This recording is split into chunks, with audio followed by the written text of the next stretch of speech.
Okay, so let's talk about the geometric representation of vector addition and vector subtraction. In the previous video, we just talked about how we could do that. Given two vectors, right, we would add or subtract depending on what operation is being done. We would add or subtract their corresponding components. But what does that look like geometrically? Okay, so it says here, the geometric method for adding two vectors is shown below. So I really want to emphasize that this is strictly adding to start, okay? The sum of u plus v is called the resultant vector. We would call that the sum, right? Just what it results in. Here's how we find this vector. So we have, I need to scroll down a little bit here. Give me a pen here. Okay, so it says here we have position u and v so that the terminal point of u extends from the initial point of v. And you're like, what the freak? So I'm adding, this is the initial point of u, so the arrow has to be here. And this is the terminal point of v, so that's where the arrow for vector v should be. Okay, so anytime that we add vectors, we're going to connect them from head to tail with the vector with the initial head to final tail. Okay? Now, the resulting vector extends from the initial point. So this is actually the sum. This is our answer, the resultant vector. Starts from the initial point of u and goes to the terminal side of v.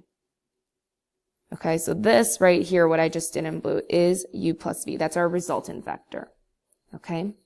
And that's really what happens. Now remember I was saying before, without seeing this geometrically, we would just add their corresponding components. But this is what we're actually doing geometrically. Okay? One thing I want you guys to keep in mind, while this beautiful picture doesn't show it, that similar to addition, vector addition does not have to result in a vector that's greater than its components. You're wondering, what do I mean by that? I mean, just like if I were to add -3 plus 2, its answer might not be larger than one of its components, right? Okay. Okay, so when we subtract, so this one is a little more interesting, I think.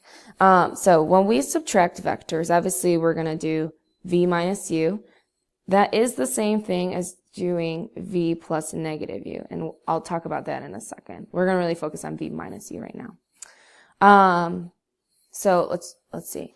Now here you notice that the initial side of v right here connects, I don't really want that marking on there though. It connects with the initial side of u, okay? So you could think that they're butt to butt, okay? The order in which we draw our resultant vector, because we're going to draw a resulting vector between these two here, it does matter, the order in which we draw it, like where its terminal side ends up.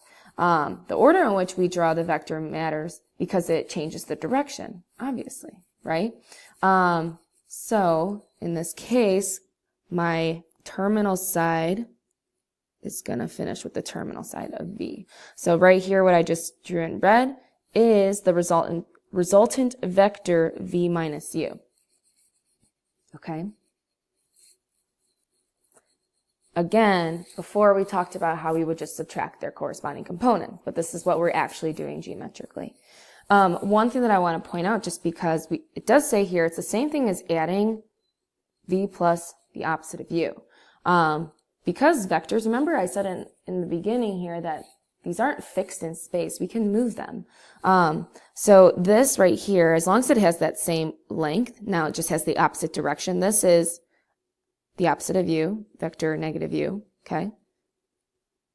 If I wanted to add these two, well, technically, I wonder if this will work.